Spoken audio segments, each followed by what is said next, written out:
देखो, गुरपतवंत सिंह पन्नू जो हैं, जिनका काम सिर्फ एक अराजकता फैलाना, लोगों को गुमराह करना और लोगों को उस तरफ धकेलना जिसका कोई विजन ना हो, ना कोई रोड मैप हो, खालिस्तान की बातें करते हैं। और मुझे हैरानी होती है उन लोगों के ऊपर जो इनका साथ देते हैं।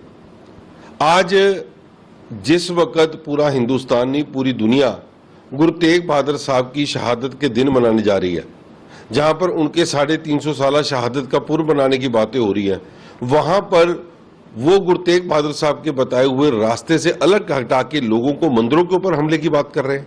हैरानी की बात होती है कि जिस जनेऊ को बचाने के लिए, जिन मंदिरों को बचाने के लिए गुरु तेग बहादुर साहब ने अपनी शहादत दी हो, क्या कोई सिख इस बारे में सोच भी सकता है?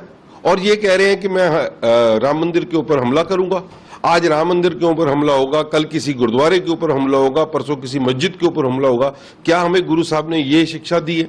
क्या सिख धर्म इसलिए बना था? सांझीवालता की बात करने वाला ये सिख धर्म कभी भी बर्दाश्त नहीं कर सकता कि ऐसे लोग जो है वो देश के लिए भी हानिकारक है, हमारी कम्युनिटी के लिए भी हानिकारक है। और मैं उन लोगों से भी हाथ जोड़ के विनती करूंगा उन लोगों से जो लोग ऐसे बंदों का साथ देते हैं, क्योंकि जिस बंदे की वजह से कभी भी सिखों की पगड़ी ऊपर नहीं उठी है, जिस बंदे के अपने सिर पे पगड़ी ना हो, जिसके ऊपर केस ना हो, वो खालिस्तान की बात करता है। खालिस्तान वो खालिस जगह जहां पर सिख चाहते हैं कि कोई ऐसी चीज बने, ऐसा जगह बने जहां पर हम अपने गुरुओं का नाम आजादी से, अपनी खुशी से ले सके, उनका नाम कर सके। मगर ये कौन से खालिस्तान की आज बात कर रहा है, जो अलग कंट्री की बात कर रहा है?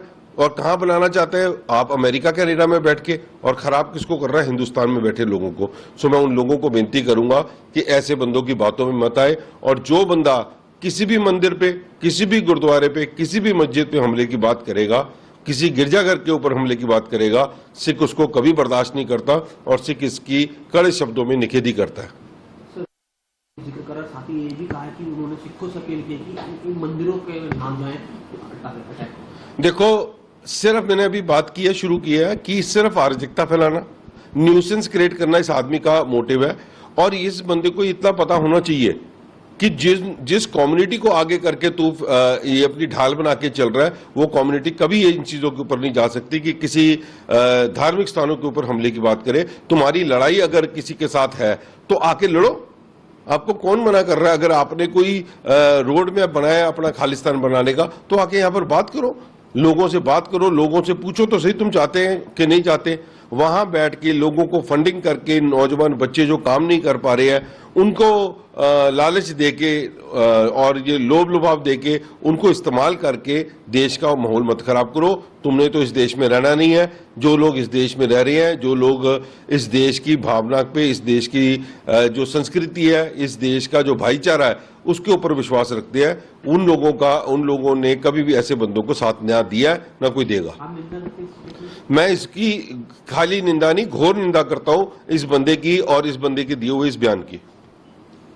कनाडा दिन आज दिन मुद्दा को भी गिरफ्तार किया गया, इस बीच ऐसे तरह के स्टेटमेंट का ना लगातार इन चीजों का एक्टिव होना कितना खराब है भारत और कनाडा के? देखो, जो ये इतने सुखावे रिलेशन थे, जब बच्चे यहाँ से पढ़ने के लिए कनाडा जाते थे, माइग्रेट होने के लिए, काम धंधे करने के लिए वहां जाते थे, आज उनके कामों के ऊपर सवाल चिन्ह उठता जा रहा है। और किस लिए उठ रहा है?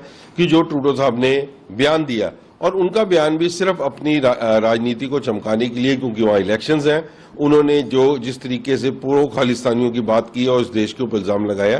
तुम्हारी राजनीति कोई भी लड़ाई हो, मैं ट्रूडो साहब से भी और मोदी साहब से भी ये बात बोलूंगा, लड़ाइयां जो मर्जी आप अपनी देश की एक दूसरे के साथ लड़ो, मगर कम्युनिटीज के नाम के ऊपर जब लड़ाई लड़ी जाती है तो उसका बहुत बड़ा नुकसान होता है, चाहे वो कनाडा के वालों को हो, चाहे वो हिंदुस्तान वालों को हो।